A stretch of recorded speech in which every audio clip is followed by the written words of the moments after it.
أشهد أن لا إله إلا الله أشهد أن محمد رسول الله. Hi, I'm Sayed. I'm Secretary of the Reading University Muslim Society, or Reading ISOC as it's now called. And this is Sean, he's the President of the Reading Atheist Humanist Society. Yeah, I was going to say, thanks for coming. And just to start everything off, we'd just like just a quick poll. Chat, raise your hand. Who of you agree with the motion? The motion's on there. It's the only rational conclusion. That's it. Raise your hand, agree with the motion. And, okay. Awesome. Okay, if you are undecided, and if you are against the motion. Alright. Why did you invite me here? I'll pass it over to Lisa. Oh, sorry guys, just a quick announcement. Can you please all turn your phones off, put them on silent, and if you come in at the back, can you just tell them to sit somewhere close to the back so they don't... Thank you.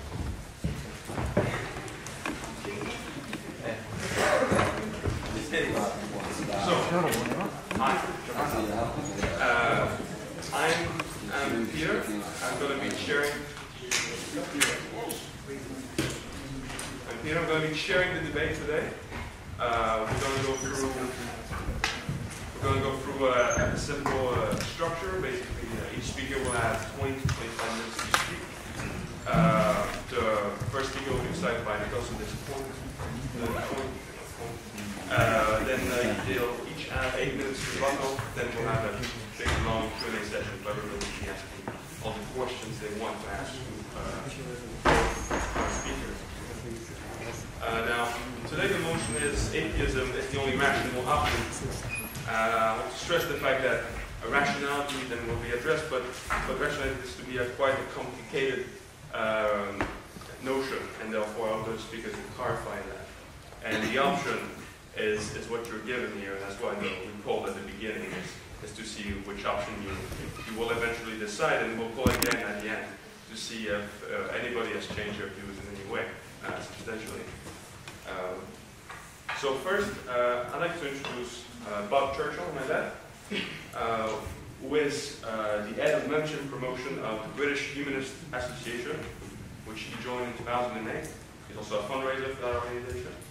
Bob studied philosophy at the University of Warwick and at Queen's University in Canada. He has worked in both communications and marketing.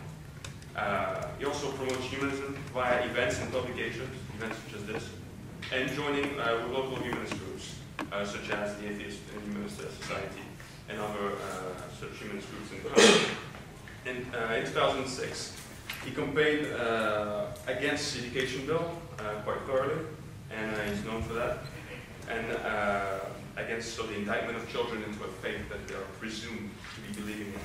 And so this proved to be quite an interesting debate when faith was a big problem in this country. Second speaker, or maybe first speaker, that's the point. On my right is Hamza Tzortzis. Yes? That's fine. Can I introduce you? No. I will too. I don't want to. Thank you. Well, that's not very nice. I prepared all this time. Well, they have to know it's my name. Okay. Are you Greek? I'm British. You converted to Islam in 2002? Yes? Yes. Okay. I just wanted to say that at least. Basically, thanks everyone for coming in today, especially because of the weather. I don't know if we have to blame God for it, but that's up for you to decide. We will start. So I will be asking randomly. Both. Which side do you choose? Heads. Okay. So I'll let it go down. I won't interfere. It's God's choice. It's tails. So Hamza, you will be starting. Thank you. And yeah, for 20 to 25 minutes, it's up to you. I'll be giving a 5-minute warning. Treble. Ladies and gentlemen, brothers, sisters and friends, I'm going to start as Muslims do in the name of God. In alhamdulillah, wassalatu wassalamu ala rasulillah amma ba'd. Assalamu alaikum wa rahmatullahi wa barakatuh. For those who don't know Arabic, who understand what that means, I said, may the peace and blessings of God be upon you all. Today's debate, atheism is the only rational conclusion. Obviously, I'm against this motion, but before I get into the thick of my argument, I think I need to discuss what do we mean by atheism in the first place. When we go to the dictionary of philosophy, atheism is a knowledge claim. It's a knowledge claim that there are no gods or a God. So in light of this, I'm going to argue that if we use the rational method of thinking, we will conclude that not only is atheism not only the rational conclusion, but also that its claims are unreasonable in light of philosophical and scientific evidence we have at hand. So to argue this, I'm going to present two key positive, cogent arguments for the existence of God. One, God makes sense of the origins of the cosmos, of the whole universe. Number two, God makes sense of the fine-tuning of the universe to permit our existence. And what I'm going to do in this presentation is also include some key atheist counter-arguments and respond to them, because I really want to have a positive conversation during the question and answers.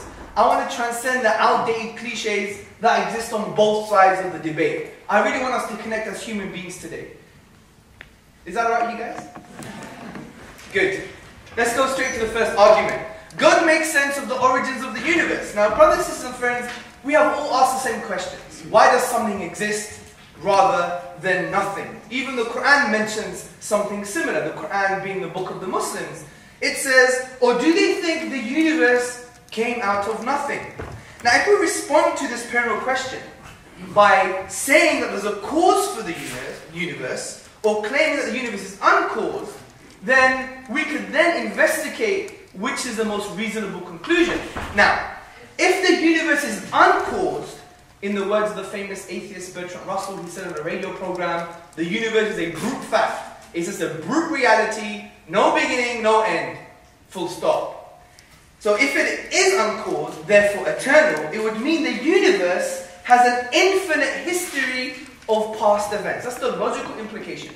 If a universe is eternal, therefore it has an infinite history of past events. But we know this can't be the case, because the infinite just doesn't make sense in the real world.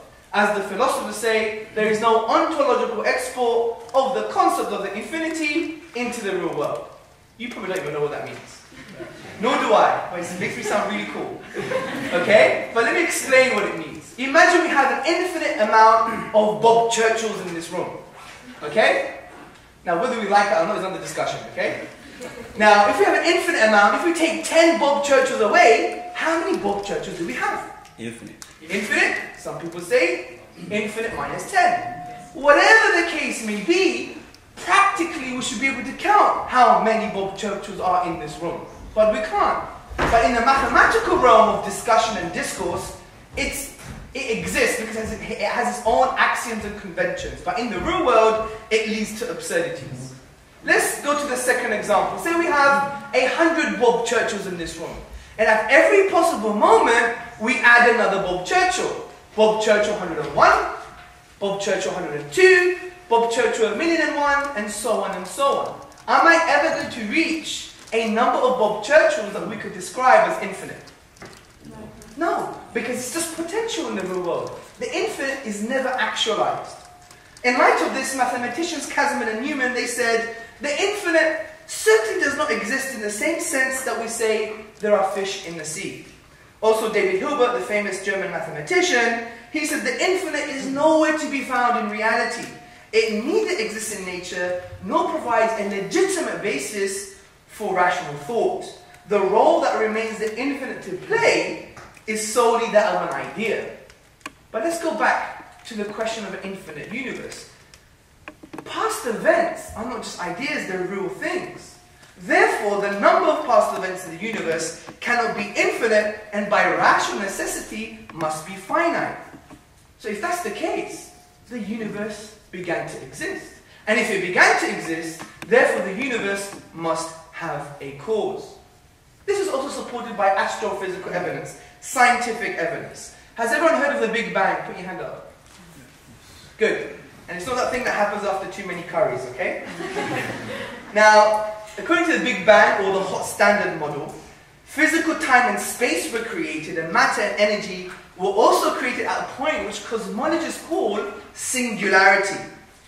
Now, in summary, Big Bang cosmology indicates that the universe began to exist. T is equal to 0. Also, John Boswell, the author of Stephen Hawking's universe, he states, the biggest misunderstanding about the Big Bang is that it began as a lump of matter somewhere in the void of space. It was not just matter that was created during the Big Bang, it was space and time that were created. So in a sense, that time has a beginning, space also has a beginning. So from a naturalistic perspective, the Big Bang would then imply that the universe was created out of nothing. But that goes against a key, irrefutable philosophical principle that says, out of nothing, nothing comes. It is no wonder P.J. Swart in his publication about time states, if there is anything we can find inconceivable, is that something could arise from nothing. Let's summarize the argument in a very simple way. 1. Whatever begins to exist has a cause. 2. The universe began to exist. 3. Therefore, the universe has a cause. Thank you, the cause. But all we know from this argument is that there's a possible cause for the universe. It doesn't mean it's God, or Allah, or Jesus, or Buddha, or Richard Dawkins, okay? The God of atheism here. It doesn't mean it's any of these people, or things, or entities. But when we think about this cause, which philosophers call, when we apply conceptual analysis, we come to some startling conclusions. For instance, since this cause created time and space, it must be one.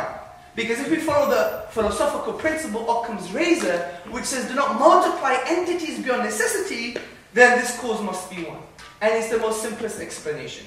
Other explanations provide more questions than they answer, so the best explanation philosophically is that this cause must be one. Also, this cause must be uncaused, due to the absurdity of an infinite regress of events, similarly with causes. This cause must be immaterial and transcendent, because if this cause created time and space, it therefore must transcend time and space. So in other words, it exists atemporally and non-spatially. So the logical conclusion is that this cause must therefore be immaterial, as material things exist within time and space. Significantly, brothers, sisters and friends, this cause must have a will. Why do I say this? Because if this cause is uncaused, therefore eternal, and it brought into existence a finite effect, in other words, the universe, therefore it must have chosen the universe to come into existence. And choice indicates a will. And a will means that you can have a personal relationship with personal agents within the universe.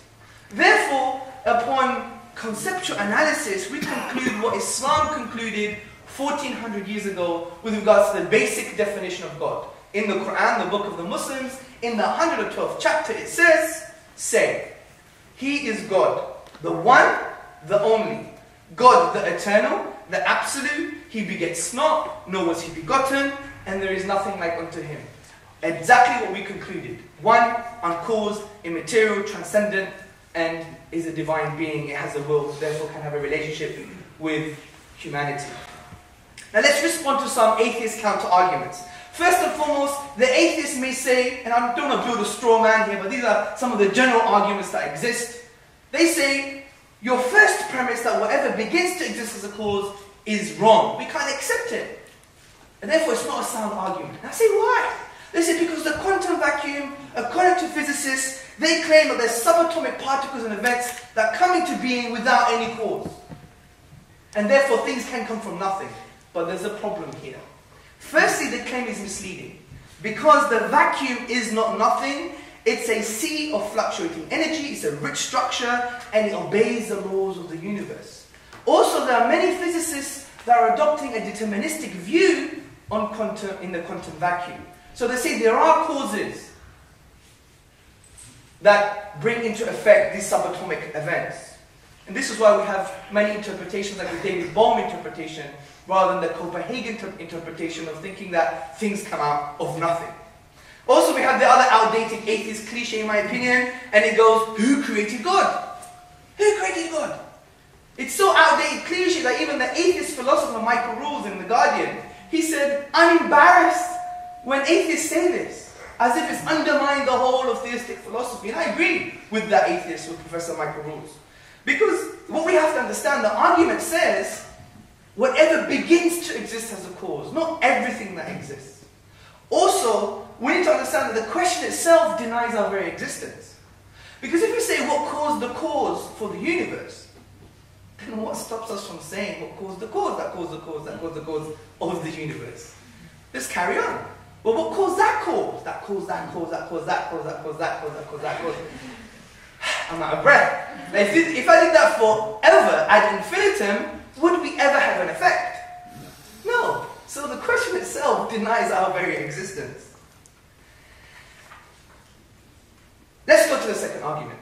God makes sense of the fine-tuning of the universe to permit life, to permit our existence. Now, how do we explain the order of the universe? The apparent fine-tuning of the cosmos to permit our existence, to permit your life. Now, surely to claim that they exist without any reason, without any purpose, is absurd. This is why Professor Penrose, he states, there is a certain sense in which I would say the universe has a purpose. And he argues that those who claim it's purposeless with regards to the fine-tuning, he says, I don't think that's a very fruitful or helpful way of looking at the universe. Now, why am I saying this? Because it seems more likely that a universe to prohibit life should exist than one that should permit life. Why? Why am I making this claim? Well, take this into consideration. The existence of life in this universe depends on an initial conspiracy of conditions and constants that must have been fine-tuned to a degree that's literally incomprehensible. And let's take some examples into consideration. Example number one being the expansion rate of the universe. If the expansion rate of the universe differed by more than 10 to the power of minus 18 seconds, which is 1 quintillionth of a second, we would not have the universe today. It would have recollapsed upon itself. Let's take a second example. Low entropy. Professor Roger Penrose of Oxford University, he states, in order to produce a universe resembling the one in which we live, the creator would have to aim for an absurdly tiny volume of the phase space of possible universes. This is scientific mumbo-jumbo. But let's ask the question, what is this volume? And according to Penrose, he calculates that this volume is 1 over 10 to the power of 10 to the power of 123. Again, he might not even know what this really means. Let me give you a practical example. Imagine I'm a dartsman. I have to hit the center of a proton if the universe was my dartboard. That is the reality. So there are three possible explanations for this fine-tuning of the universe. 1, physical necessity. 2, chance. And 3, design. And let's argue this together. Well, I would say it can't be physical necessity because these values are not dependent on the laws of nature. They're not contingent on the laws of nature. Also, it requires us to believe that a universe not fit for life would have been impossible. But if any of these constants and conditions and values were changed, even by a hair's breadth, the universe would not permit life. This is why scientist Paul Davies, he says, it seems then the physical universe does not have to be the way it is, it could have been otherwise. So we have no good reason to accept that it's just there, it's just physical necessity. What about chance? It can be a chance, as many atheists claim. Well, this is not a rational explanation. We're talking about reason and rational thought here. Because the chances of the initial conditions for the universe to be life permitting are so unlikely, it would have been impossible to use this as a sufficient explanation. Now, they may still say, well, it's still chance. Okay, well, would we argue such a thing if we found a 747 in our back garden? Or a grey rhino sleeping in our front lawn? Would we argue such a thing? Also, I would argue that claiming chance from this perspective goes beyond reason because it's something which the philosophers call epistemic probability, which basically means it's not accepting a probability like there may be aliens somewhere or a meteorite might come down and hover on top of us and open out, and then you have a bunch of chickens come out and they're green, and then behind them there's this big alien that has dreadlocks, and then he says, I don't know, take me to your leader. Or dealer, rather. I'm only kidding. So, and it's not like that. It's rather beyond epistemic probability, something that we can't even fathom. And therefore, we can't have a conversation if you claim this as an explanation. Because you could claim anything. I could say, you know what, Peter, my mother, right? I don't think she's my mother anymore. I think she's a pink elephant that was born on Saturn, and she used to ski on the rings of Saturn. And one day she decided to fly here on a bunch of daisies. And you may think, Hamza Tzortzis, you're a madman. And I would say, well, there's a chance. So it's counter-discourse, it's counterproductive. We can't have a conversation anymore. Also, I would argue it's not just about chance. It's about something called epistemic, actually specified probability, which is you have an improbability, but it has to include that it conforms to independent pattern. Let me give you an example. Say I'm a chimpanzee, okay? It's not very hard not to imagine, okay? And I'm typing away randomly for the whole day, and then you find me sleeping on the floor with a couple of banana skins around, okay? Soiled nappy, yeah? And then what happens is, on a piece of paper, you see, oh Romeo, oh Romeo. Wherefore art thou, O Romeo, deny thy father, deny thy name. Or an Islamic version of it. Oh Abdullah, oh Abdullah. Wherefore art thou, Abdullah, deny thy mother. So the point is, you'll be thinking, wait, this is highly absurd, because I would expect to find words like house, door, cat, etc., etc. But since it's a Shakespearean play, it conforms to the independent pattern of the English grammar. So the most rational explanation is, the secretary of the ISOC, Sahela, she came overnight, sedated me, fed me bananas, right, and typed it herself. That would be a more reasonable explanation. Also, the chance hypothesis doesn't make sense because recently there was a study on this type of example. And do you know, the mathematicians, they said, do you know how long it would take the chimpanzee to write to be or not to be from Hamlet's play? Do you know how long it would take? Give me a guess, someone. Few months, okay? Anyone else? 28 billion years. Do you know how old the universe is? 13.7 billion years. So to claim the chance hypothesis is equivalent of denying the very universe. So therefore we have sufficient reasons to believe that the universe was designed. Let me summarize the argument for you. 1. The fine-tuning of the universe is due to physical necessity, chance, or design. 2. It's not due to physical necessity or chance. 3. Therefore it's due to design. So we got 2 rational conclusions. So atheism is not the only rational conclusion. So I'll give you an alternative. You may not accept it, but it's based on reason. And what Bob Churchill may have to do, I don't want to teach him how to debate, but what he may have to do is not only deconstruct my argument, but construct another argument in favor of the atheist worldview. Now let me end with an existential point, which really means, what does it mean to exist? And the Quran, the book of the Muslims, is very profound that way, because it says to us, as human beings, who are you? Are you just a product of random social events? Are you just a product of political pressure? Are you a product of society, of just biology? Then what makes you different? What makes you, you? Because you're no different than from a robot. You just put the social biological code in and you act accordingly. But the Quran elevates humanity and says, no, you transcend this reality. You need to think deeply. This is why it says in a profound way, are you going to follow your forefathers? Even if they were wrong? Really transcending that social pressure, which in reality, humanist morality, according to Peter Cave, which is the head of the British Human Association's philosophers group, he says our morality is based on fellow feeling. Well, fellow feeling was disastrous in Nazi Germany. But we could discuss that later. So let's conclude with an existential point. Now, from an atheistic perspective, there's no ultimate meaning in life. Ultimate meaning. Because if our ends are the same, that we just pass out of existence, what meaning, ultimate meaning does it give our lives? Does it matter if we ever existed at all? This is why Arthur Schopenhauer, the philosopher, he said, I wish the universe didn't exist. And you know what he did? He wrote an essay on suicide.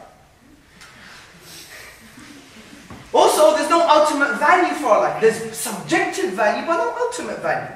Because if our ends really end at the grave, we become worm buffet. Yeah? Worm buffet. Then it makes no difference if both Churchill was an angel and I was a devil.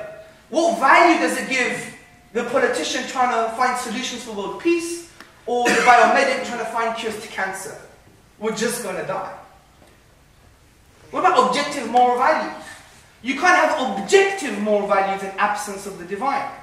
Because they're just rendered subjective. This is why the late philosopher J.L. Mackie, in his book Ethics, he says there are no objective values. And he's very honest and sincere, because that's the logical implication of the atheist worldview. Because God is the only concept that transcends human subjectivity. In absence of God as a rational basis for objective morality, you just have a delusional social pressure, and those things render morality empty and almost an accidental byproduct of a social and biological process. Morality has evolved just like an ears or teeth, or your unwanted hair. That's the reality of morality, if you think about it from a logical perspective. Also, and finally, there's no ultimate purpose. According to an atheist worldview, life is either purposeless, or according to Richard Dawkins in his book, The Selfish Gene, is to propagate our DNA. Well, he has justified polygamy in Islam. Because if our purpose is to propagate our DNA, then having more than one wife is actually an atheist moral. Wouldn't you agree, Bob? I'll come back to you in the... Oh, that's good. I think the only way an atheist could get out of this by giving an ultimate purpose for your life is saying, you know what? Just like Jean-Paul Sartre, the existentialist, he said, this world is nothing, it's meaningless, therefore it's a blank canvas, you give it meaning for yourself. What a self-delusion. That's almost saying, let's pretend to have purpose. Let's pretend to have ultimate purpose. So, it is no wonder the Quran says, respond to the call of God and His messenger to that which gives you life. Because if you respond to an atheist call, I would argue, do you really have life, or is it just self-delusion? So, let me just summarize my presentation today. I think I've given cogent, positive arguments for the existence of God. God makes sense of the beginning of the universe. God makes sense of the fine-tuning of the universe to permit our existence. And I gave an emotional, existential argument at the end, which made us laugh, but should also make us think. As the Quran says, يَتَفَكَّرُونَ, for those who reflect. And we're reflecting human beings, we're not just products of our society, so we should think. And in the Q&A, I think we should follow the moral paradigm of the Prophet Muhammad sallallahu alaihi wasallam when he said, the cure to ignorance is to ask and learn. So let's hope we proceed in that line. Thank you very much for listening.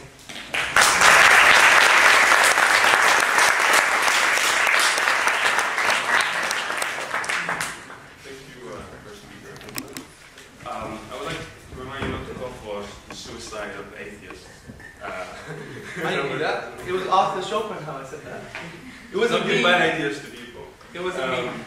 Now, we'll hear from the second speaker. So you have 25 minutes. So,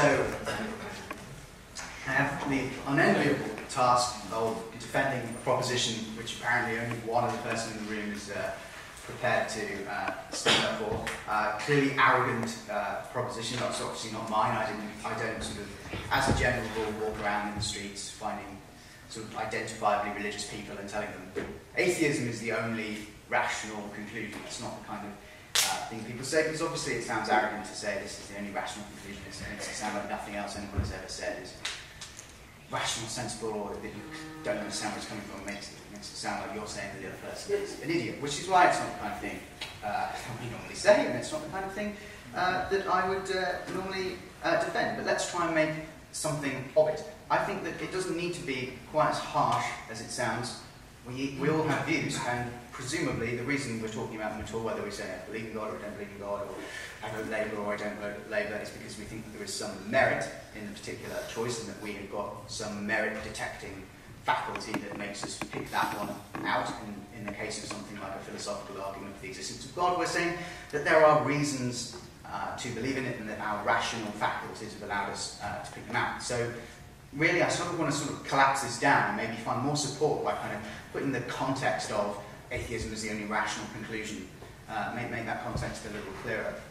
Because if all it's really saying is, well, this is my view, it's trivial that I therefore think it's the most rational option, in exactly the same way as someone saying, oh, I believe in God. Well, it's trivial that they're saying it's the most rational option. Presumably that's why they're not saying it's an arbitrary decision or a randomly chosen one. So I wanted to say that first. There's no meatier content to the claim that it's the most rational and just that that's what I think. That said, I don't think that we should ignore the title. Let's not make it just like God exists, no God doesn't, this argument's good, that argument's bad. The question has been asked in this imaginative way, which is the most rational. So let's talk about rationality. Now I actually have a different view of rationality from what a lot of other people who would say, oh, I'm a critical thinker or I'm a rationalist, by which I mean religious and non-religious, what they would think of as rational. Traditionally, rationalism meant a sort of system-building approach to philosophy. People start with things like self-evident truths or undeniable first principles, and they kind of build with logic on top of those principles. They're a sort of magic bean, and they're building a sort of beanstalk of rationality, and they say that as long as my first principles are fairly certain, then obviously the system that I then build on top of that with logical deduction and so on, that must be sound. So this is the kind of approach to rationalism of sort of Leibniz and Descartes. It's the system that's a false attempt. We now generally regard as any attempt like that to sort of say, I'm going to found my worldview and then build on top of it, looks very bad. Today, rationalism just tends to mean something more like reason is involved in some way in working out what the best view is. That's the kind of merit that we're trying to detect with our merit detecting faculties of our brains to find which is the most reasonable, the most rational view. But I think there's some very strange things about the way that we tend to do that, both religious and non-religious. We say things like, well, it's the most rational view because I've got good reasons for believing it. Or I think that this evidence supports this view. We say things like, well, truth is what to the best of our knowledge is true. Say it's what's factually true to the best of our knowledge. I think that all these ways of thinking about rationality are actually deceptive because they all hark back to that older notion of rationalism, that you have to have some first principles and then build on them with rational deductive argument and create certainty. We know that that old way of doing things was false. It's clearly false. You've got lots of different philosophers using lots of different first principles, building on top of them to produce these elaborate systems. They're all in contradiction with one another, and we can clearly look at that and say, well, clearly, no, this is the wrong way to go about it. That kind of foundationalism is the wrong way to go about building a philosophy. There is no certainty that you can come to just by abstractly a priori thinking about it. That's a strange way to go about things. Given that that's the case, there's something a bit strange about saying, oh, well, I have partial support my theory. I have some views, some arguments, some evidence. Now, it's not sufficient to prove the case. It's not sufficient to make it certain. It's not supposed to justify it ultimately. But it supports it. What on earth does that mean? Normally, if someone says, I've got an argument in favour of my view, but it's not sufficient to actually prove it or support it, you go, well, then it's not partial justification at all. You haven't done anything. Like, if it's an invalid argument, it's an invalid argument. But sometimes when it's our own views, we like to say, okay, this isn't totally convincing, but I'm obviously partially supporting the view. So we come then to this idea that the truth, the thing that we're after, is just what is true to the best of our knowledge. Now, I think that's a very strange way of thinking about truth, because it contains within it itself, but adds this extra notion in that it's what's true to the best of our knowledge. I don't think that what is true to the best of our knowledge is truth at all. what is true, completely independent of our knowledge of it, completely independent of our reasons, our justifications. Any attempt to rationalise or think about it has no bearing at all on whether or not a statement is actually true. Sometimes we think we have very good arguments for something that is totally false, and we realise we've been barking entirely up the wrong tree. I want to try and sort of demonstrate this with a few examples of what people give as good reasons, rational reasons for believing in things, whatever they are. So Sherlock Holmes is often held up as one of the exemplars of logic. He's the deductive reasoner, and he says, look, I can come along and see a situation and I make conclusions. So if perhaps myself and a colleague or a friend turned up to a party and Sherlock Holmes was there, or perhaps a breakfast, a morning event, and he would go, okay, you know what, I can see that both of you have got slightly dishevelled clothing, you've both got the same consistency of scrambled egg about your person, and you both appear to have sort of unwashed hair. I deduce from these premises that you've got up together and you're in a bed, having spent the night together, and that you're having an affair. That's the kind of thing not obviously that's a rubbish example, that's not the kind of thing Sherlock Holmes would do, but that is the kind of deduction that he thinks that he can make, that would then prove something. Now, of course, we know that there are going to be lots of other explanations, better explanations. Maybe we just both ate scrambled egg and are really bad at getting up in the morning, so we're always late for things and we always seem to turn up late at the same time. I think what this shows is that this idea of deduction is something where you can just pluck a few premises out of thin air and then go, oh, I'm going to use my reason and build on it and prove a point. Even though I'm supposed to be here defending rationalism and rationality, I think that's a deeply flawed way of thinking about what reason and what rationality are. These arguments based on premises where you just go to a conclusion. I want to give another example about that. So there's a very common notion in philosophy of this problem of induction, which is the idea that the way that we think and reason about the world is that we spot individual particular things like a white swan, another white swan, another white swan, and that we're able to induce, we just induct, and that's our conclusion, that all swans are white.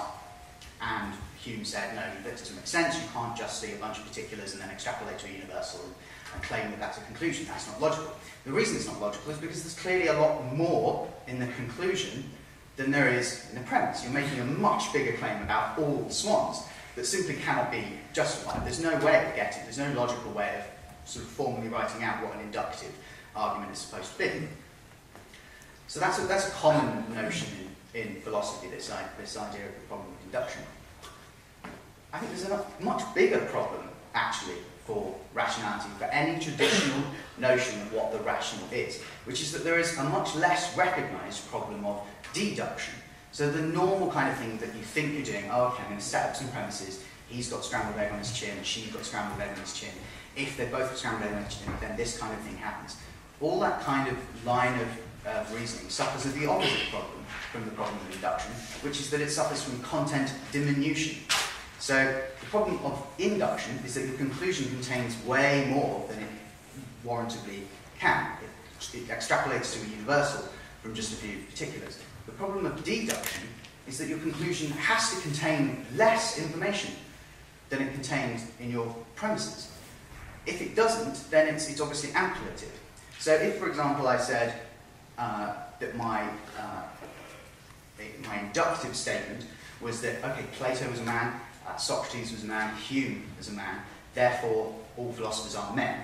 We would clearly go, okay, that's a bad argument, it's an inductive argument, and it's bad because that statement at the end, all philosophers are men, clearly contains more than it warrantably can based on those three particulars that we fed into it. But this parallel problem of deduction is that the other way around, you have to sort of say something like, okay, all philosophers are men, that would be your premise, and then you could validly deduce in formal logic from a statement like all philosophers are men, statements like Plato is a man, Socrates is a man, and so on. Of course it's wrong, it's a bad argument because the premise is wrong, but it's still valid. It would be valid to deduce from that Angie Hobbs was a man, because she's also a philosopher, so you could deduce bad things from it, but the point is that would be valid deductively. But all we can do is break down the deductive premises into stuff that is less. So the rationalist should rightly be left with a real problem. They think that argument and that logic are involved in establishing what is rational, that we have to justify the things that we say, and that we do that by using inductive arguments and by using deductive arguments, But actually, inductive arguments are just plain invalid, and deductive arguments are, by necessity, either invalid or uninformative. So, what does the rationalist then, that thinks that reason is involved in determining what conclusions are rational, what can he actually say? What can he rely on in this case? The view that's sort of developed over the last 50 years or so, in a large part, certainly of the philosophy of science, is that rather than trying to justify and warrant conclusions, simply arguing foundationally by unpacking premises into conclusions, is that what we actually do is make a bold conjecture, apropos pretty much nothing, and then the process of rationality exists not in trying to justify it, but in trying to attack it and knock it down. It can sound a little arbitrary, but there's, of course, a reason for this. If you're trying to offer evidence in support of a conclusion, well, any evidence that you care to offer about anything could also be used in principle to establish any number of other arbitrary facts. There is always a possibility of modifying some theory that you're trying to prove with facts by duplicating it out, adding something weird and arbitrary on the end. So some supposed notion of support would also support some other view. Whereas when the opposite is true, when you're trying to falsify something, if it is the case that you have actually identified some negative evidence, some evidence against something, then it really does only take one correct and accurate piece of negative evidence to disprove a statement. So on this basis, the critical rationalist theory of rationalism says that all this old way of thinking, all those philosophers pretty much between Socrates and Popper, every theologian, every philosopher, every thinker that was trying to create some magic beans and build a theory by deduction on top of that, was doing something profoundly mistaken and impossible, a foundational justificationist rationalism, when what we actually do and what actually works is a critical rationalism that consists in laying bare our theories and saying, whatever they are, wherever you've plucked them from, the things that make it rational not to hold them are all negative. They're about, okay, does it fit the evidence? That's important. Obviously, if I propose something that jars with things we already know, then that seems like a bad sign. But primarily, we should be interested in whether or not there is something that will count against it. Not whether it can be argued for, but whether or not there is something that can be used to say, no, that's wrong. This piece of evidence that I'm showed falsifies or refutes your given theory, whether it's a scientific theory, a philosophical theory, whatever it is. I think that we can then start to think about the things that make a theory rational to hold, to propose, but then to actually hold in perpetuity.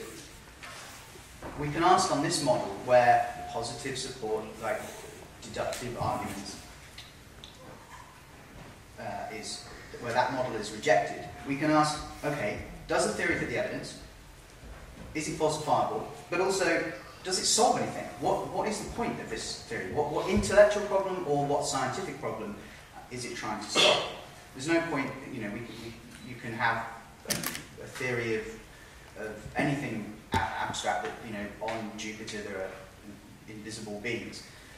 Well, it doesn't solve any problem for us because we can't go and falsify it, but we don't care if they're invisible and they're very far away. As of yet, it's solving no intellectual problem to propose that they're invisible beings. If something started to happen, if radio signals started to come from Jupiter that we couldn't explain, then we might say, okay, maybe there are invisible living things there that are projecting these radio signals at us.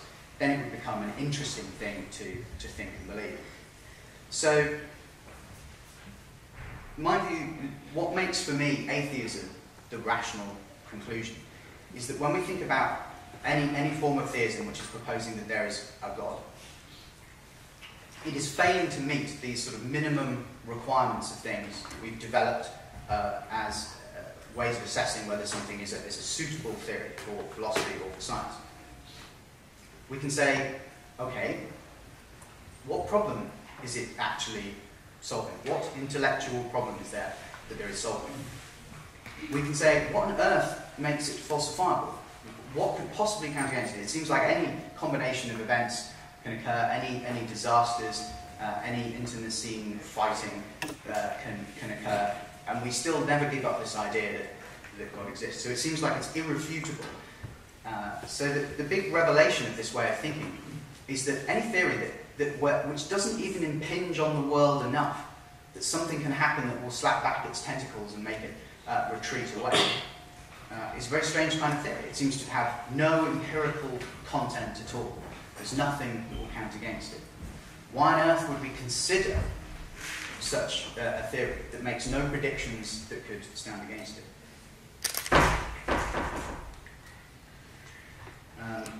We mentioned Occam's razor before. I think that this is a way of thinking about rationality that really melted that. So once we've got these criteria of what makes something a rational theory, that it should fit the existing evidence, but also that it should solve some intellectual problem, and that it should be falsifiable, that it should be refutable. Occam's razor is coming in and saying, well, look, we don't multiply entities beyond necessity. We don't need this theory. It's not doing anything. It impinges on the world not at all, and it doesn't solve any problems. So as a methodological preference, we can simply reject it.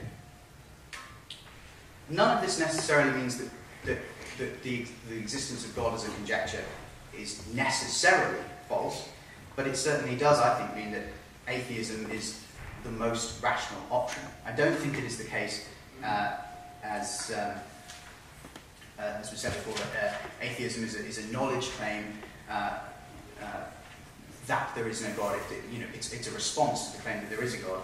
It's a kind of a null hypothesis. When we're left with being able to say, look, theism is solving no problem, fails to impinge on the world, and can simply be rejected as a methodological notion, then atheism is not some alternative knowledge claim, it's just what's left, having rejected that false claim.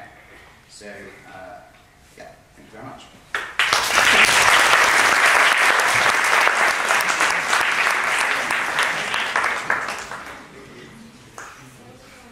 Now we're going to the rebuttal part.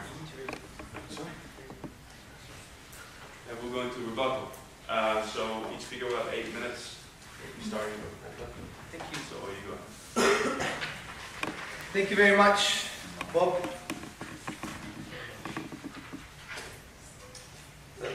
Bob raised some very interesting points. I agree with some of them. I actually do agree with some of them. However, in order for us to have a more fruitful debate, I think we should be slightly less abstract. I think what Bob needs to do, and I hope he does it in his rebuttal, so then we could take it further into the question and answers, is show how the first two arguments I proposed were actually not strong arguments. Because not only are the arguments sound, but they're also valid. You also spoke about rationalism and your definition of it. And I think you were leading towards naturalism. Now, I have a problem with that, because you were saying the question of God, or trying to prove God's existence, does it answer any question? Is it practical rather? Well, I think it is, because it answers an existential question. What does it mean to be me? Do we have a true sense of ultimate purpose, ultimate meaning? Something that many people question all the time, even Leibniz. You mentioned Leibniz. He said the first question that should be asked and answered is, why does something exist rather than nothing? That's a practical question. That's an existential question too, about your place in the universe. You can't assume everyone is an emotive, cold, abstract object, an entity that just happens to be an accident, a miscarriage of nature. Yeah? Thrust into the purposeless of the world. That's not a right way of looking at things. I think it's quite dangerous as well. It's very bleak. So the question of God actually answers an existential question, which is very profound and very important. Now you say, we need some empirical content, but that's a very crude way of looking at rationalism and thinking. Because you can't prove everything via empirical content. Actually, the statement itself denies your very existence. Because let's empirically verify if we had a great grandmother. We don't have access to her DNA, we don't have access to her grave, or anything like that. So how can we verify she existed? I want you to answer this question actually in the audience. How do you know she existed? Because we're here, which is not an empirical claim. That's actually a rational claim. So empiricism itself is self-defeating in many ways. Also, if you presume scientific naturalism to be the only method to form conclusions about life, you have huge problems. Because scientific naturalism can't even justify morality. Then what does it mean to say to your wife, j'adore, or je t'aime, or I love you? The last thing you want to say is, you know what, it's just chemicals in your brain. Then you get a big, nice, juicy backhand. Yeah? So the point I'm trying to make is, scientific naturalism is also self-defeating, because saying scientific naturalism is a way to form sound conclusions can't be proven by scientific naturalism itself. Also, scientific naturalism can't even prove logical truths, like numbers. And you need numbers and logical truths before you have science in the first place. And to argue the other way around would be like a dog trying to catch his tail. So, scientific naturalism does have its problems too. So I think what we should do is use a whole range of methodologies to form conclusions about life. And I don't think there's anything wrong with epistemic foundationalism or rational foundationalism. You have some key concepts in life that are true and sound, and you build upon them, because what you've done, you've actually denied your own method of thinking, because scientific naturalism has a concept, has a basic principle that is based upon, that you can't even prove. For example, the real world exists. I want you guys to prove to me that the real world actually exists. Go, now, 5 seconds. 5, 4, 3, 2, 1. You can't, can you? How can you prove that? How can you prove my head is hollow, or I have a brain, or I'm physical? Because it's an underlying assumption. In philosophy, you call it a basic philosophical principle that you take into play. And the whole of scientific naturalism is based upon that assumption. You don't know if your brain is in Mars, and you have some aliens putting probes in it and make you think the way you think. You don't know that. Do you know that? Or maybe. I don't know. Maybe. I don't know. Yeah? So you're confused.